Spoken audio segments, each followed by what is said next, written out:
What's up mga kasuki? Magandang araw na naman muli sa ating lahat.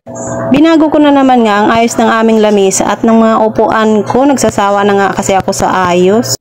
Feeling ko nga kasi ay kung tao lang ang aking lamisa ay nagre-reklamo na nga yan dahil paikot-ikot na nga lang yan dito sa loob ng bahay ko. Kung ano-anong ayos na lang ang ginagawa ko dito. Maraming beses ko na nga nilipat-lipat itong lamisa ko. Naguguluhan nga kasi ako kung saan ko ba talaga banda ilalagay ito. Tinanggal ko na rin nga ang kurtina ko at winalis-walisan ko na nga rin dahil ang dami-dami na ngang alikabok dyan. Sa kapal na nga ng alikabok dyan ay halos pumapasok pa nga sa ilong ko. Ano ba naman yan? Ang daming papasukan sa ilong ko pa talaga, charis.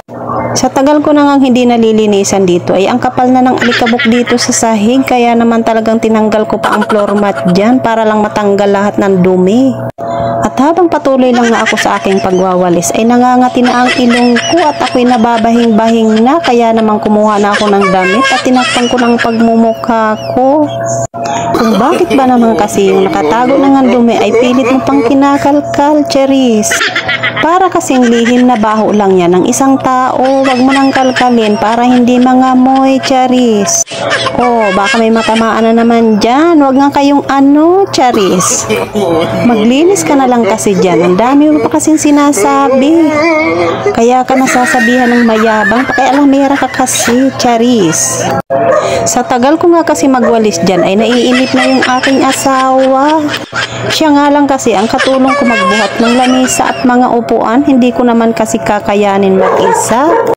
Para nga mabilis ako matapos ay inabot na nga sa akin ng asawa ko ang dustpan at dagutin ko na daw at siya ay nababahing-bahing na nga rin.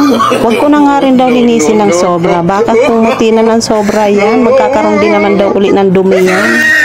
O diba, ang ganda ng katuwiran, san ka pa, dito ka na, charis. Kaya naman binuhat na nga namin ang lamisa dahil bala ko nga ay dito nga yan ilagay.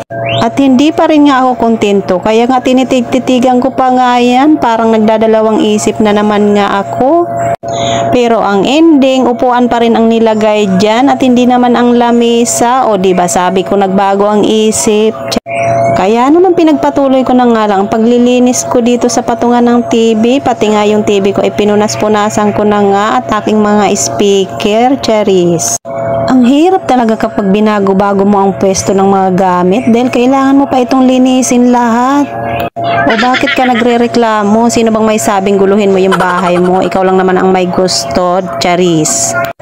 Kung ayaw mo nga mapagod ay mag-cellphone ka na lang maghapon at makipag-marites. O, diba? Nangialam ka na sa buhay ng ibang tao, hindi ka pa napagod. O, ang gandang gawain. Puro ka na naman daldal, maglinis ka na lang. Wawalisan ko na nga lang ang sahig at pupunasan para naman mailagay ko na dito ang ibang gamit, pati na ang upuan. Pagkatapos ko ang ilagay ang mga upuan at ayusin ang mga gamit, ay dito naman nga ako sa kabila magwawalis. Anong akala nyo? Tapos na? Hindi pa. Marami pa akong liligpitin.